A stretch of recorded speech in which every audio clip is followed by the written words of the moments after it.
And welcome back, and here we are for, I think, episode 9 of the Incongruent Season 5, which has been going so well. I hope you've all been enjoying it. My name's Stephen King, and today I am joined once again by Radhika Mathur. Hello, Radhika. Hi, Stephen. So, Radhika, we've had a beautiful story today. We had a beautiful story. That's a really good way of saying it. Who did we speak to? We spoke to James Warren and we talked to him about his latest venture, which is titled Share More Stories. And it's all about learning about customer and employee experience through AI. It is, and it's a very, for those of you who are doing research, whether it's academic or customer research, there's a very good discussion here about the strengths and weaknesses of AI chatbots and whether the old way of using form-based collection is still a useful methodology. So that was really interesting from that perspective. We also looked at the importance of the listening organization and using other data points rather than regular surveys that just keep measuring percentages on a Likert scale. So this was a really good conversation. Radhika, was there a point that really stood out to you? I really liked how we touched on the topics of ethics and privacy and what he had to say about that, and how his platform is different from many others out there. Ethics and privacy was key to making sure people feel safe about sharing what their thoughts were, especially from an employee's point of view. So some really valuable content here. If you're into HR or if you're into marketing or internal communications or brand building in general, this was a fantastic story. And if you're all ready, we're going to go. Here we go.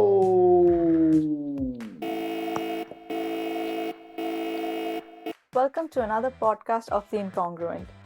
A human experience insights innovator, strategist, and writer, James empowers people and brands to share their stories with the world. He believes the stories we crave, the stories we learn the most from, and the stories we long to share come from a place of authenticity, courage, and curiosity. So we're proud to welcome James Warren to our podcast today. For nearly 30 years, James has nurtured a passion for storytelling and entrepreneurship.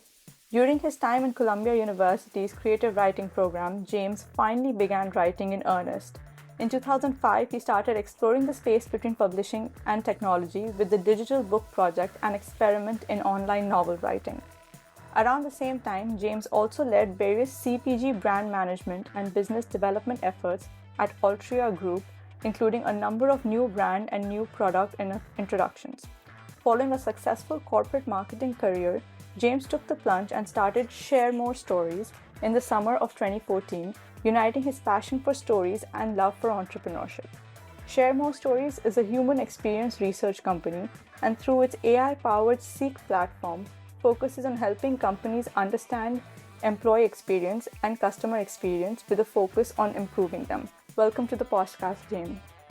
Thank you so much for having me. Looking forward to this conversation. We're excited to have you on and learn more about Share More Stories. So let's get right into it. Our first question is, could you share some of your career history and explain what pushed you to leave corporate marketing and build Share More Stories? Yeah, I think some of it you touched on a little bit, but I started my corporate career in communications and then eventually moved into brand management. And from that point, I got a chance early in my career to work on lots of new things, new projects, new initiatives, new brands, new business inside the company. And that for a while really sort of fueled my entrepreneurial drive. And, I think when you have that bug where you're more of a builder and you like building more than you do managing, it's hard to let that go. And so as my career progressed, I kept opting in for or raising my hand for more and more of those types of projects and programs where I could be leading something that the company hadn't really done before. And it kind of goes back to this advice I got early in my career from a friend we'd worked on one of these really big, complicated new projects on. And I remember him saying to me, I was maybe 3 or 4 years into my career and he had 25 years. And he said, whenever you can in your career, do something that's first. first for the company or first in the industry, because others may come behind you and it's their job to make it better or improve on it, but they'll never be able to say they did it first. And the amount you learn from that personally for the organization is significant.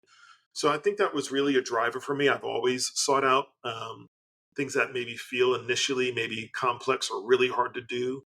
But then if you build the right team and you build the right approach and you listen deeply, you can start to find a pathway through it. And I think when it was time to sort of transition career, entrepreneurship was the big thing that was calling me and saying it's time to do this. If I didn't do it then, I knew I would regret it for the rest of my life. So that's why I took the plunge, and I had a really supportive spouse who made that a relatively easy decision. Because I had another friend who told me, another mentor who said, when you start a business, if you're already married or you have a long-term partner, it's like having another child in the family because it's another mouth to feed. It's another thing you care deeply about and want to be successful, and it will also test your your emotions from time to time, and that has been absolutely true. So that's kind of a little bit of the journey I've taken so far and why I do what I do today. That's really interesting. Can you explain how your Seek platform blends narrative with data to uncover the why behind behavior? Yeah, absolutely. One of the things I like to say is that stories are data. So often people will sort of juxtapose, well, you have the stories and you have the data. And I've probably been part of that, misconception myself. But the story, if I think of data as information, not just quantified, but qualitative information that I can make a decision on, or I can put some data together or see what the picture is and start to have a point of view, then stories are absolutely data. And in fact, they've been our original data for millennia because, before we could do any number of things, we could share stories. In our most tribal and even pre-original states, that's how we communicated with one another. That's how we knew what was safe or what was dangerous. That's how we eventually moved past that state of existence and started sharing and passing wisdom. And so that to us is really the purpose of the story. It's to learn from as much as it is to connect. So in the Seek platform, what we're doing is we're asking people who maybe are consumers of a brand or associates of a company, or they live in a particular community that's navigating a certain issue or topic or challenge. We bring them into the platform. We give them a place to share their story, a personal story about that experience. That's usually, considerably longer than they would spend time thinking about a quick Facebook post or a tweet or what have you. So it's a different level of engagement for them. And when they share that story, we prompt them through not only the topic, but how to get that story out of them. So we talk about their emotions, we talk about their senses. We ask them to kind of go back in their memory and recall that experience with detail. And that gives them a really powerful feeling. Sometimes it's like catharsis, but a lot of the time it's just this idea of like, oh wow, I didn't realize I had that in me. So it's a little bit of curiosity and self-discovery. For us, it becomes, the playground for data because you've got the story itself. We process those stories for emotional scores and predictions. So each story actually gets broken up into smaller segments, and we run those against a number of algorithms that we built that predict 55 different emotions. That data, those emotions, and the stories themselves give us a really rich picture of who those consumers or employees or community members are. So that's taking into some of this technology side of the machine learning. How do you capture these stories? Is it done through text prompts? Are people talking to a chatbot?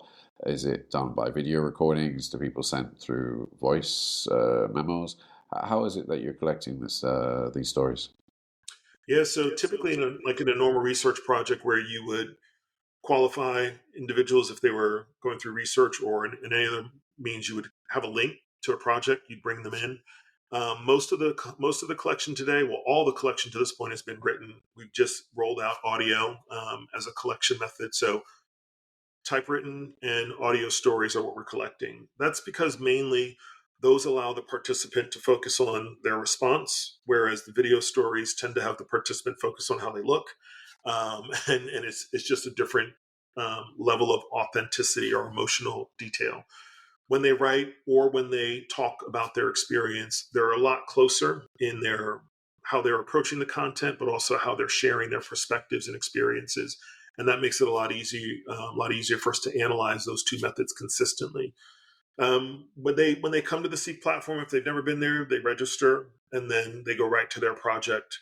They see a prompt, they see some information about that prompt, and then it just steps them through, getting them to a place where they've got a screen to type in, answer a few questions, and then they're done, or a screen where they hit the mic and record their story, answer a few questions, and they're done. So we try to keep the story journey as clean and simple as possible, while also recognizing that for some people, if they don't think they're a storyteller or they don't think they're a writer, that may be a barrier for them. So we want them to know, like, you don't have to be a professional. This isn't a matter of, do you have great grammar? This is none of that is important. What's most important is you sharing your authentic experience in your voice in the platform so we can analyze it. Yeah, that's an interesting question. So, is this? I'm assuming it's chatbot related. It's not a form related. It's an interactive conversation that they will have, or No, it's a form. So they get to the prompt gives them a high level prompt to think about. They might say, "Tell me about or think about the most um, impactful travel experience you've ever had," and then it'll give them some sub prompts. When you think about this, think about who you were with, where you went, maybe why you went, what you took away from that experience, and how it made you feel. Then they'll click the next step of their journey, and we will show them a series of visual cues that start them to have their sensory recall. Who do you remember being with? What were you doing? So they can click a couple of tiles that are standardized across all of our projects. Now they're a little bit more emotionally invested, and also they're bringing their memory up a little bit more. Then they click a button to the next section and they start to go through and select, what do you remember tasting, smelling, touching, hearing. By that point, they're really activated to share their story. And so the last button that they push is I'm ready, and they get to a form where they type in their story, their title, etc. So we don't use and don't really want to use a chatbot for that experience. We want them to feel um, prompted, but also ready to really go through their own experience versus a series of Q&As that build a story, if you will. We experimented with that kind of interaction early in our process and just found that it didn't really help the participant think of their experience in a kind of complete way. It really just became a Q&A, which is not a bad thing. That's just a different type of capture method than what we were looking for. that's that's quite interesting because every single type of data capture has its own strengths and weaknesses, and I don't think we've actually explored the weaknesses of chatbots as much as it should be done. I think they've just been rolled out everywhere. That's really interesting. Yeah, Radhika, do we have? Oh, sorry. Go ahead. I was going to say that's an interesting point because they are being rolled out in more and more use cases, but obviously up until recently, the vast majority of their use cases were in a quote unquote customer service experience, which has a lot of sort of collective memory of frustration with it. Like, I don't have a lot of good memories of using chatbots when I wanted something done. Um, Almost every chatbot experience I've ever had has frustrated the what out of me, the hell out of me, because I'm like, no, that's not right. No, that's the wrong question. That's also the wrong answer. And I don't have the time or energy to fix it. And some of that has carried over into these chatbots as data capture, where you see a little bit of a too stilted, too formulaic, too framed of a conversation that makes it hard to get at what you really want to know. And I would probably predict people are a little bit scared of what is going on. I think with its a static Q&A form, people know what they Where's it have. going to go to? They can also go back and download it and print it, and there is that kind of familiarity with that kind of tool. That's great. Radhika, do we have what's the next question? Yes. So many see storytelling and AI as opposites, one deeply human, the other mechanistic. How do you see them working together? I love this question. In the there is something fundamentally, and we'll see how transformative, but clearly transformative in AI in terms of big tech things that have changed our lives over the last 30, 40, 50 years. And at least in today's, as far as we can see, as far as most of us can see today, it is a very, very, very powerful tool. So we're leaning hard into that. We're leaning hard into it is a tool that can be used in a lot of different ways. Our focus on using the tool is in the analytic space to say, well, some predictive and some analytic to predict what are the emotions that are present in these stories so that we can zoom out and have an emotional map of that group of consumers or employees. Why does that matter? Because our argument for the C-suite is demos don't really tell you anything much anymore. They're useful in some places, but they really don't predict behavior. Even behavioral analytics are limited because while two customers or consumers may exhibit the exact same behaviors, if you don't understand their underlying motives and their context changes, one will continue to behave that way and the other person will be different. You'll be like, what happened? And if you just say, oh, that's just we didn't get it right X% of the time, but you could get it maybe right more times if you understood the motives and the drivers. And the emotions are a really, really good way to understand that level of driving behavior, the underlying emotions, the underlying feelings and thoughts and needs that are shaping our actions, both conscious and semi-conscious. There's certain things we do at a unconscious level all the time. We blink, we breathe. Those things. There's not a ton of emotions that we can attribute to them. Although in times of high stress, we know that we might blink faster, breathe deeper, breathe faster. But those are still sort of bodily responses to known things that throughout the human genome, basically, we know to be scared of, we know to be anxious about, we know to be frightened, and we have a very well documented response to that.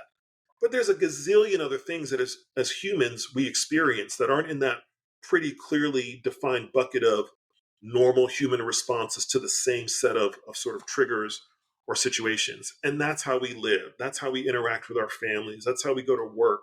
That's how we buy what we buy, or write what we write, or say what we say. And for those types of decisions and actions, there's a lot of emotion that is behind them. That's what we're trying to quantify. That's what we're trying to decode. And so when we present our customers back with, hey, these consumers, these are their experiences, this is what they're talking about, but this is how it's making them feel, and this is why they're expressing these stories. It's a different conversation for them in terms of what they can do with it. Privacy becomes the next thing then, because you're not just talking about people's cognitive experiences and what they actually see, realize you're getting really deep into their minds and into their feelings and the emotions, as you've said. How are you protecting this information? How are you assuring that kind of privacy for the people that participate, whether it's employees or customers? Yeah, great question. The first thing we do is, some of this, of course, at a system level. What do we do in our platform to keep it secure? How have we designed access to the platform? That's why, people have to register, because we have to verify that you're an individual with an identity and you're an adult. And you then get an anonymized user ID. Some users change their ID to fit some version of their knowable identity, I guess, but most users keep that anonymized ID. And so, unless you have, say, project admin or system admin rights, you would never be able to know the person behind the ID. That's one step. The second step is in how we prompt people. And the way we prompt them is we say things like, you should feel comfortable sharing, this is a private and secure platform, and your data is anonymized. And you have the choice on how you want to express yourself. I often tell people you should feel comfortable saying things that are deeply personal, but not necessarily private. Not because we're worried about your data leaking out, but that's the sort of security we want them to feel, that it's not an open field on their information, because hardly ever do we willingly give that level of permission to companies that we work with or buy from. And so we want them to feel that same level of security, that if we were in a room and you were worried about that person over there who's a supervisor knowing what you're about to say, we want you to know that you don't have to worry about that in this platform, that you can say what you need to say. But we generally encourage them, go personal, go deep. But if this is a place where the information were like, confidentially HR related, it's probably not the right venue for it.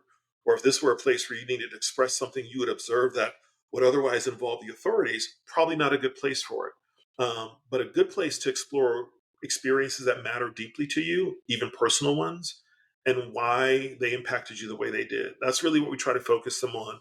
And then just reassure them in our process and our technology and our practices that their information is definitely secure. So when we're doing analyses for clients and partners, what we're really focused on is, hey, let's zoom out, let's look at this group in a different way, which oftentimes really dominates what they can handle and consume and absorb, because they've rarely looked at their audiences or their teams in this sort of emotionally segmented way.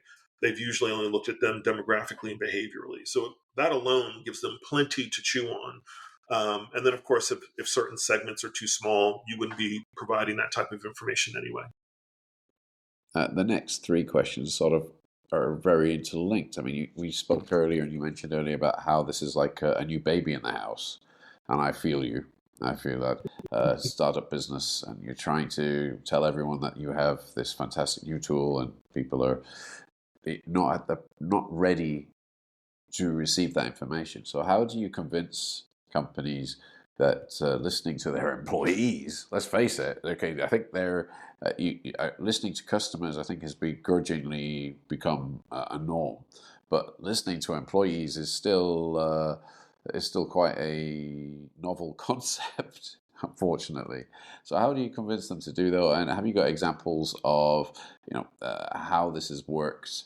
Either to spot a blind spot or to prove something effective. Yeah.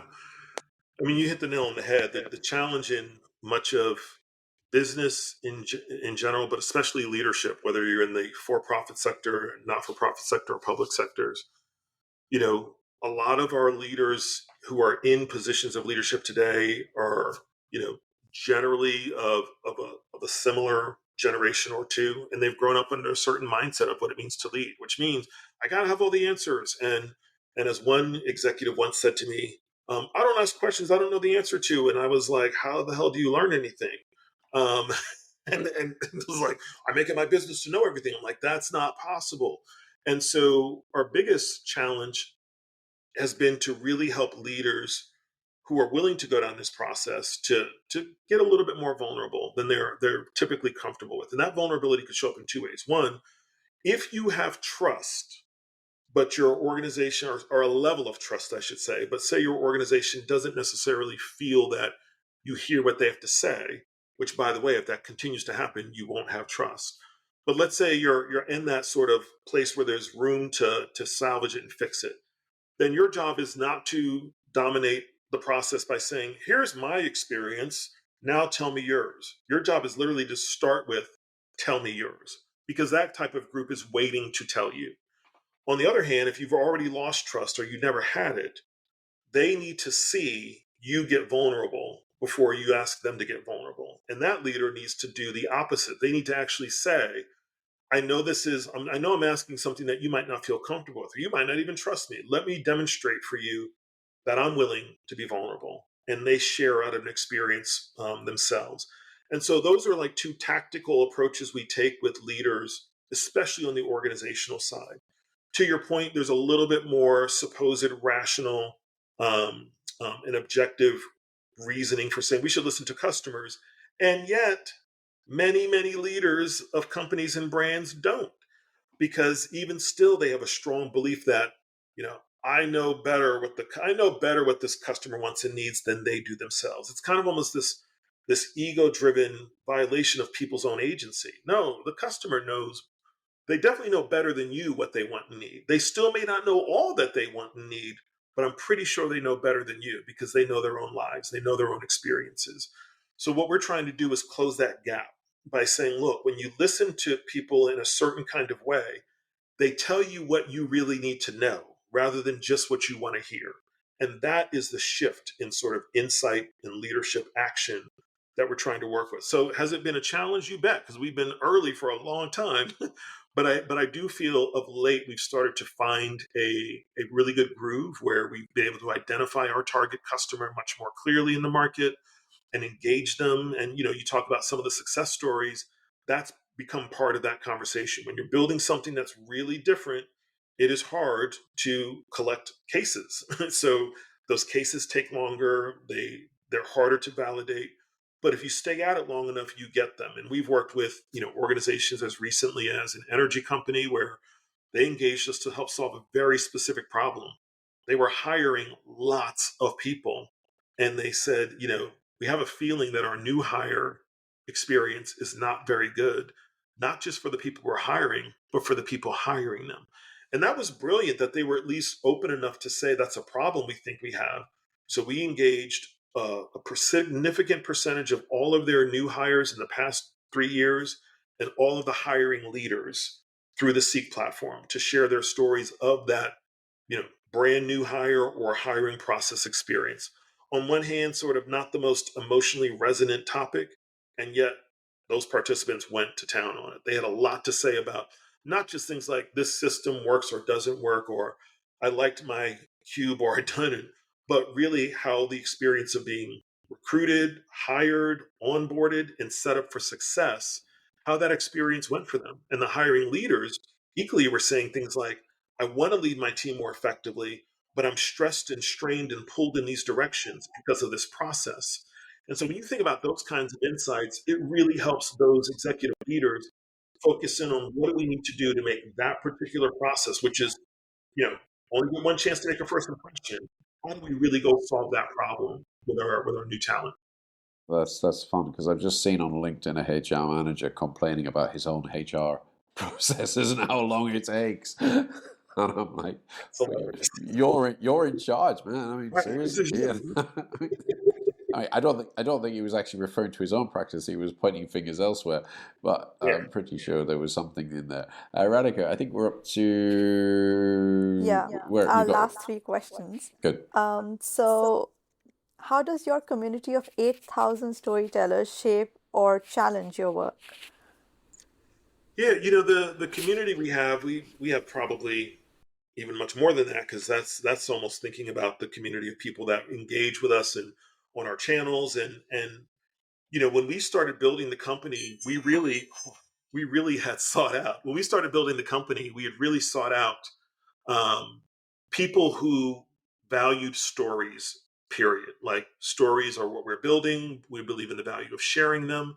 And so we were seeking people who also had that value. As we grew, we started to attract people who also were leaning into where we were going, which is stories as insight. And so the curiosity of people started to emerge. The questions that they were asking about their own experiences, about where they worked, about who they bought from and where they lived, those were starting to percolate up. And so I would say, we've been able to engage our own community often, especially around new projects. Some of our community members are really passionate about expressing themselves and being heard. As we moved from doing this work in a largely kind of facilitated session, think, focus group on steroids, which is probably not a great analogy, but it's what one of our customers once said. We used to do it all in person, and then COVID hit, but we were still doing them all as sessions online. And then we said, no, we really need to move forward and make this a platform so that it's easier for people to use. My biggest fear was that we would lose the emotional intimacy of being in a room together, being vulnerable enough to share, and then immediately seeing that there was somebody in that room, across the room, or even next to you. It's like, and they'll say, I can relate to that.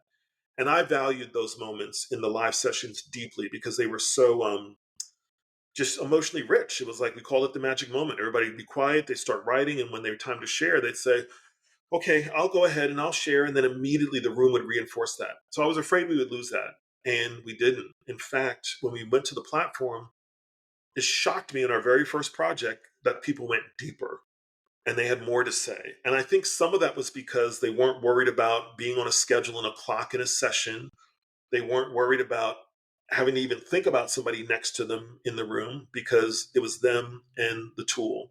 And so that's why we believe for our partners, it really is an opportunity to bring truly the voice of your customer or your employee as a leader, as an executive, into your own, like, at your fingertips. With our tool, we're using a GPT type function as well for real time analysis. So if you're the CEO or the analyst, you can log in and ask questions of your story set.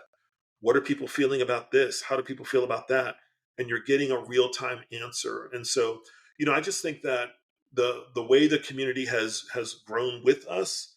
Yes, people who probably only thought we would stay a writing platform for frustrated writers because that was our first idea, because that was the problem very close to home that I wanted to solve. As that faded quickly and we became more focused on a story sharing platform for everybody, and then a platform for really making yourself heard, and then a platform for really developing insights so that people can deliver better experiences, the community's evolved too. But I would say they've been extremely supportive and they've grown along the way. So it's just made our job more fun and more interesting and even a little bit easier.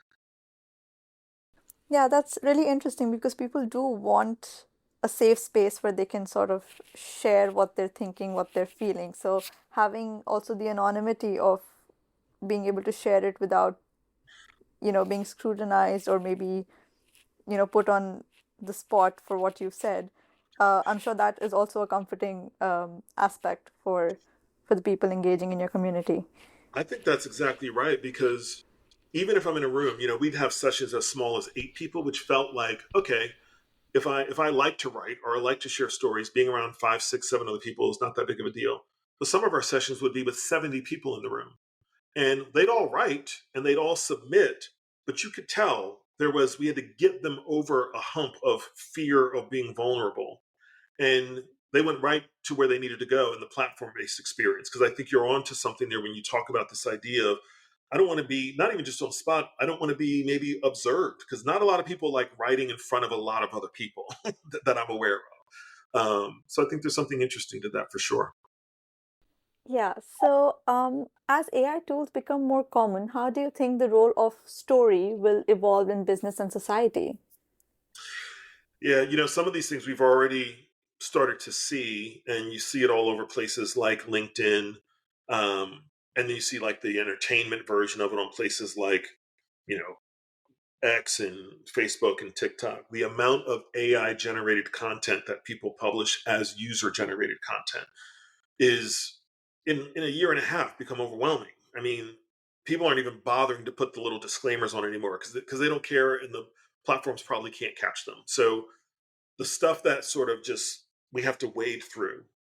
I our bet, our belief, our platform is built on this notion that humans still matter and human experiences still matter and humans' abilities to express those experiences still matters. So if those things are true, stories in one form or another are going to continue to be really, really crucial for humankind because they are a fundamental way we communicate with each other and learn from each other.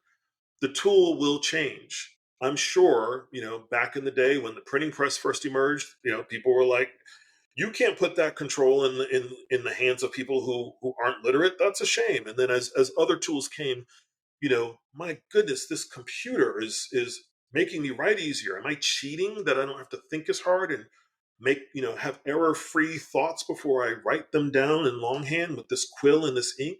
When people had more and more tools, people who were used to the previous tools questioned whether or not those tools gave them an unfair advantage or even more changed the essence of what they were going to express. And I think tools always change how we express or do a thing. The question is whether or not they change it in small, incremental, in other words, tolerable ways, or whether they're changing them in transformative ways that we can't fully appreciate or understand.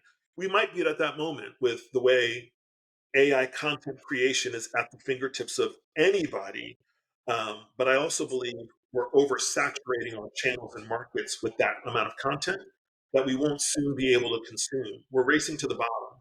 And that's going to give an opportunity for people to differentiate with more meaningful expressions like stories. I've seen a lot of stuff coming for the podcasting environment. Just on the tool that we use, it creates lovely. If we were doing video, it would create lovely little video shorts for me. I've got a number of emails from people saying, "Oh, we'll go through the whole transcript, and we will come up with summaries." There's a lot of stuff which will then transform that into some sort of animated news function that's going down. So and then they'll take keywords, and then over the course of your series, they will build up a notebook showing all the different terms that keep repeating, gives you analysis. So there's an enormous number of people who are coming up with really, really interesting ways to use all of this Yeah. generated data. Uh, how do you see the future?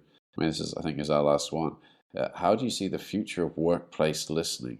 I mean, we've got so much content out there. We're identifying new ways of capturing it and evaluating it.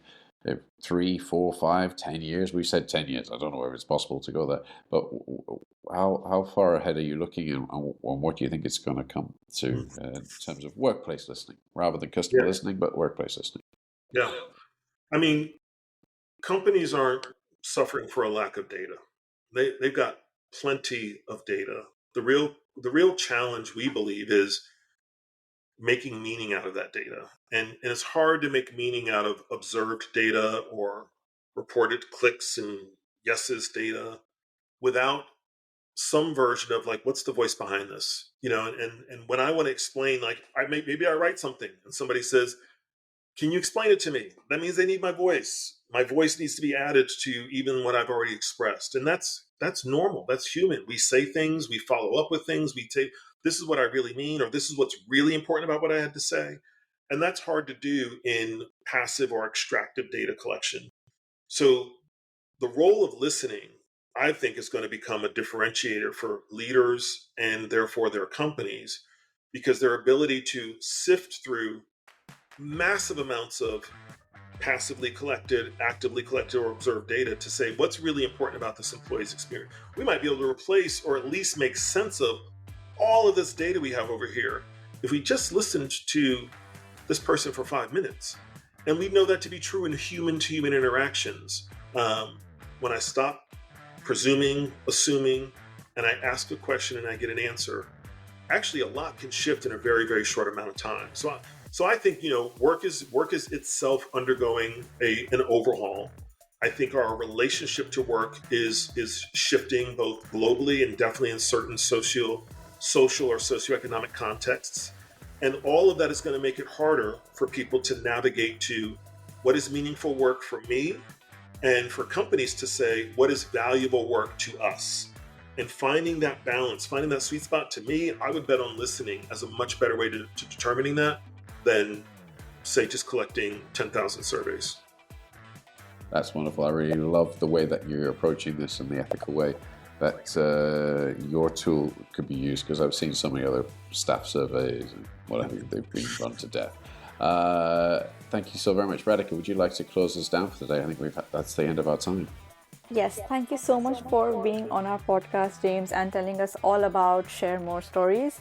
And for all of you guys listening, thank you for tuning into another episode. Do like, share, and comment wherever possible, and be sure to join us on the next one.